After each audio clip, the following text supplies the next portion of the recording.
सच्चाई सच छुपने नहीं देंगे। अस्सलाम वालेकुम, आदाब। मैं हूं हाफिज़ गुलाम सरवर और आप देख रहे हैं देश की सच्चाई। चुनाव के समय में मोदी जी के हनुमान कहे जाने वाले चिराग पासवान, जी हां, पासवान के चिराग, स्वर्गीय रामविलास पासवान के चिराग कहाँ गुम हो गए हैं, ये बिहार के लोग अब धीरे धीरे पूछने लगे हैं। बिहार की जनता में अब ये चर्चाएं होने लगी हैं कि इस संकट काल में, कोरोना काल में, जबकि पूरे बिहार के राजनेता लगातार अपने चाहने वालों, अपने समर्थकों, अपने क्या कहते हैं, ख़ास कार्यकर्ताओं की फ़ौज के साथ लगातार अपनी उपस्थिति दर्ज कराने में लगे थे, ऐसे समय में एक युवा नेता जिससे बड़ी आशाएं, बड़ी उम्मीदें लोगों को जुड़ी हों और जिसके नाम के सामने एक जन नेता का नाम जुड़ा हो, यानी कि स्वर्गीय रामविलास पासवान, जिन्हें जन नेता कहा जाना अनुचित नहीं हो सकता। ये अलग बात है कि वो अवसरवादी थे और उन्होंने गठबंधन के वो तमाम कीर्तिमान स्थापित किए जो भारत में और नेताओं के बस का नहीं है और अब तक तो नहीं ऐसा हो सका। लेकिन सत्ता में बने रहकर भी उन्होंने समाज का कल्याण तो किया और समाज के आम जनों से लेकर ख़ास जनों तक सीधा जुड़ाव स्वर्गीय रामविलास पासवान का रहा। ये उनकी विशेषताओं में से एक रही कि स्वर्गीय रामविलास पासवान चाहे वो एनडीए में रहें या यूपीए में रहें या फिर तटस्थ रहे,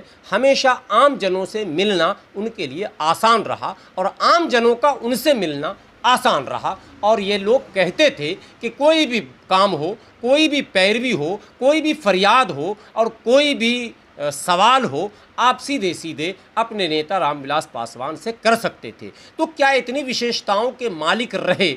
रामविलास पासवान के वो पुत्र जो उत्तराधिकारी भी हैं और लोजपा के जिम्मेदार भी हैं और स्वयं सांसद भी हैं जमुई से, और उनके कई और सांसद हैं, पूरी पार्टी इस कोरोना काल में आउट ऑफ सीन हो गई और ऐसा लगने लगा कि शायद लोजपा अस्तित्व विहीन हो गई या लोजपा समाप्त हो गया या लोजपा का किसी और दलों में विलय हो गया। जी हाँ, ये सारी बातें इसलिए कही जा रही हैं कि चिराग पासवान उस आंधी के चिराग की तरह हो गए कि जहां ढूंढने से भी वो दोबारा न मिले। कौन सी ऐसी आंधी चली कि रामविलास पासवान के ये चिराग गुम हो गए, ये भी पता लगाने की बात है। कौन सा ऐसा मामला है, न कहीं घोटाले में सीधा हाथ, न किसी तरह का कोई आरोप, अब तक बेदाग और मुखर होकर अपनी बात रखने के नाम से मशहूर चिराग पासवान और ऐसे युवाओं के रूप में देखे जाने वाले चिराग पासवान, जिन युवाओं में बिहार की भविष्य झलकती हो, बिहार के मतदाता अपना भविष्य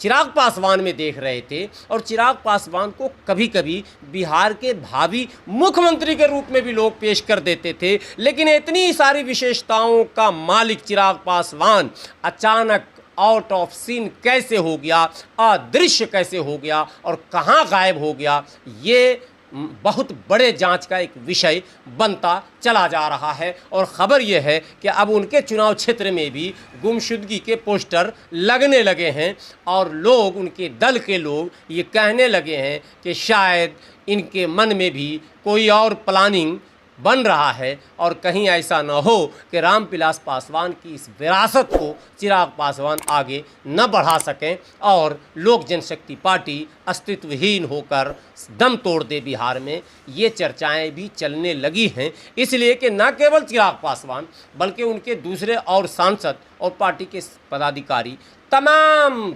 लोग आउट ऑफ सीन रहे। न अखबारों में कहीं बयान आया, न टीवी चैनलों में ये कहीं दिखे, न पोर्टल्स में दिखे, न वेब में दिखे, न यूट्यूब में दिखे, यहाँ तक कि अपने पेज पर भी उनकी सक्रियता नहीं दिखी। पार्टी के ऑफिशियल पेज में भी कहीं एलजेपी का कोई भी कारनामा सामने नहीं आना चिंता का कारण बना हुआ है। और ये चिंता उन लोगों के लिए ज़्यादा है जिन्हें ये लगता था बिहार में दलितों, शोषितों, पीड़ितों और अक़लियतों के आस लोक जनशक्ति पार्टी है और शायद दलितों के लिए ये पार्टी गर्व की बात थी। और विशेषकर एक जाति विशेष जिसे आप पासवान कहते हैं, बिहार के उन जातियों को ये लगता था कि हमारी भी एक पार्टी है, तो क्या चिराग पासवान उन तमाम लोगों को निराश करेंगे, नाउम्मीद करेंगे और उन्हें ये सोचने को मजबूर करेंगे कि वो अपना आशियाना कहीं और तलाशने के लिए निकल पड़ें। मेरी यहाँ भी पल पल की नज़र है और जो भी अपडेट आएगा मैं आप तक पहुँचाने की कोशिश करता रहूँगा। शुक्रिया, खुदा हाफिज़।